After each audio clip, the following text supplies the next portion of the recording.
മരണത്തിൽ നമുക്കറിയാം, ഒരു വ്യക്തിയുടെ ശരീരത്തിൽ നിന്ന് ആത്മാവ് വേർപെട്ട് കഴിഞ്ഞാൽ ആ ശരീരത്തിൻ്റെ സ്ഥിതി എന്താണ്? ഡെഡ് ബോഡിയുടെ. അപ്പോൾ ഈ സോൾ ഉള്ളത് കൊണ്ടാണ്, ആ സ്പിരിച്വൽ സോൾ, അമൂർത്തമായ ആത്മാവ് ഉള്ളത് കൊണ്ടാണ് മനുഷ്യ ശരീരം മനുഷ്യൻ്റെ ശരീരമായിട്ട് സജീവമായിട്ടിരിക്കുന്നത്. അപ്പോൾ എത്രയോ ഇമ്പോർട്ടൻ്റ് ആണ് ലൈഫ് ഇൻ ദ സ്പിരിറ്റ്, ആത്മാവിലുള്ള ജീവിതം. അപ്പോൾ നമ്മുടെ ആത്മാവ് അമൂർത്തമാണ്, നിത്യമാണ്, അമർത്യമാണ്,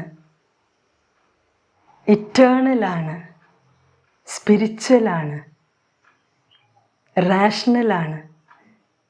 നമ്മുടെ ആത്മാവിൻ്റെ, സോളിൻ്റെ 3 പ്രധാന ഫാക്കൽറ്റീസ്, പവറുകൾ: spiritual intellect, spiritual will, spiritual heart. ആത്മീയ ബുദ്ധി, ആത്മീയ ഇച്ഛ, ആത്മീയ ഹൃദയം.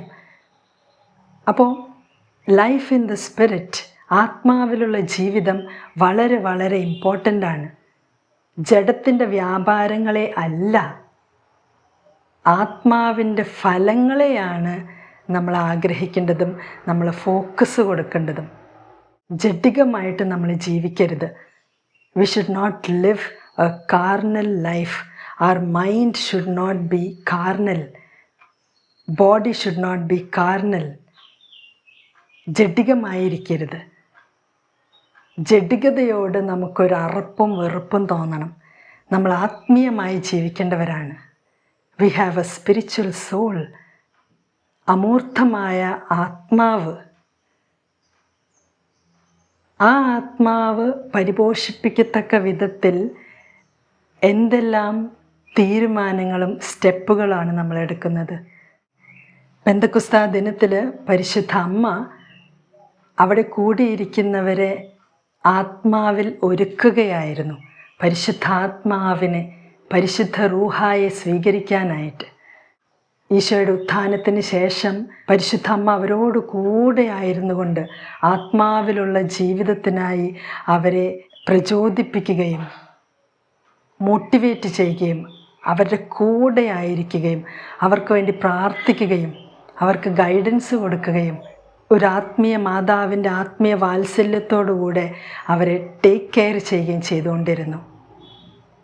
അങ്ങനെ ആത്മീയമായി ഒരുങ്ങിക്കഴിഞ്ഞപ്പോഴാണ് പെന്തക്കോസ്താ ദിനത്തിൽ പരിശുദ്ധാത്മാവിൻ്റെ വലിയൊരു ആഗമനം അവർക്ക് അനുഭവിക്കാനായിട്ട് സാധിച്ചത്. CCC 365. ആത്മാവിനെ ശരീരത്തിൻ്റെ രൂപം എന്ന് വിളിക്കത്തക്ക വിധം ആത്മശരീരങ്ങൾ തമ്മിലുള്ള ഐക്യം ഗാഢമാണ്. അപ്പോൾ നമ്മുടെ സോളിനെ, ആത്മാവിനെ ശരീരത്തിൻ്റെ രൂപം എന്ന് വിളിക്കുന്നു. The form of the body. അങ്ങനെ വിളിക്കത്തക്ക വിധം ഈ സോൾ ആൻഡ് ബോഡി, ആത്മാവും ശരീരവും തമ്മിലുള്ള ഐക്യം അത്രയ്ക്കും ഗാഢമാണ്. Profound unity. അപ്പോൾ മനുഷ്യപ്രകൃതി എന്ന് പറഞ്ഞാൽ ഈ സോൾ ആൻഡ് ബോഡി, ആത്മാവും ശരീരവും തമ്മിലുള്ള ആ ഒരു ഗാഢമായ ഐക്യമാണ്. CCC 364 പറയുന്നുണ്ട്, ശരീരവും ആത്മാവും ചേർന്നവനെങ്കിലും മനുഷ്യൻ ഒരു ഏകത്വമാണ്.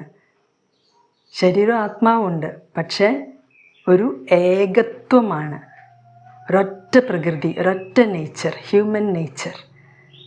365 പറയുന്നുണ്ട്, അമൂർത്തമായ ആത്മാവ് നിമിത്തമാണ് മൂർത്ത ശരീരം സജീവമായി മനുഷ്യൻ്റെ ശരീരമായി തീരുന്നത്.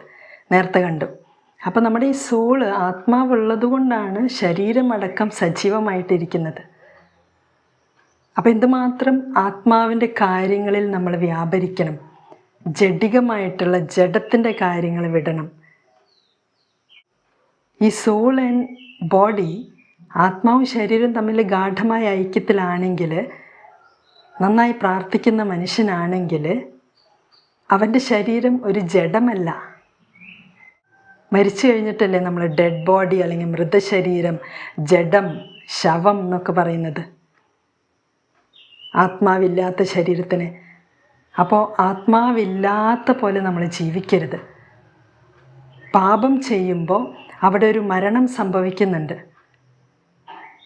അപ്പോൾ ഈ ബോഡി സോള്, ആത്മാവും ശരീരവും തമ്മിൽ ഒരു വേറിട്ട പ്രതീതി, ഒരു ഹാർമണി ഇല്ലാത്ത പ്രതീതി, ഒരു ഐക്യമില്ലാത്ത പ്രതീതി വരുന്നത് പാപം ചെയ്യുമ്പോഴാണ്, ജഡികമായി ജീവിക്കുമ്പോഴാണ്. അപ്പോൾ നമുക്ക് ജഡിക അഭിലാഷങ്ങളല്ല ഉണ്ടാവേണ്ടത്, ആത്മീയ അഭിലാഷങ്ങൾ ഉണ്ടാവണം.